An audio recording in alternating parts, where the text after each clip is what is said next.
The other thing is way more time in the front and end stages of learning. So how do we squeeze time out of the middle, right? Mm, So for me as a leader, it's like, how do I help upfront set the, like, what's really the business question besides the one we get asked? How do we make it a bigger question? What's the decision we're going to drive, all that.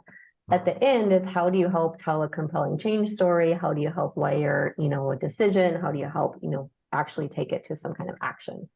In the middle, how we're trying to squeeze out is, one, I think this is where more of like the tools and technology come into play. So, those light, fast, do it yourself types of tools for quick questions and kind of A/B screening new ad concepts or pack concepts or innovation ideas or whatever, right? Like that's the way I think many of us are doing it.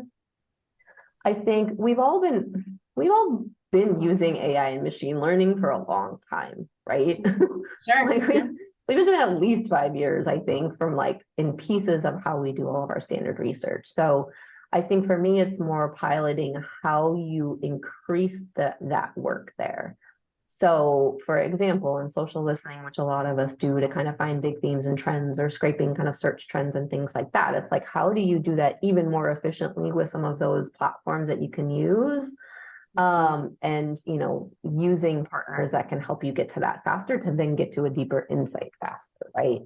Or how do you take a small sample of actually doing consumer research and project that out using different models and tools to then move faster so you're not spending as much time in field? Or how do you use machine learning live and quality quants like to then actually like optimize in the moment instead of having to go write a report and I come back to you 2 weeks later with something like, let's just take a decision now and like sit in it together. But it's that good old balancing risk to rigor and finding like tools and tricks to squeeze time out of the middle because that's not really where a lot of the value comes, right? Like a lot of our human insight and thinking, critical thinking value comes at the start and at the end.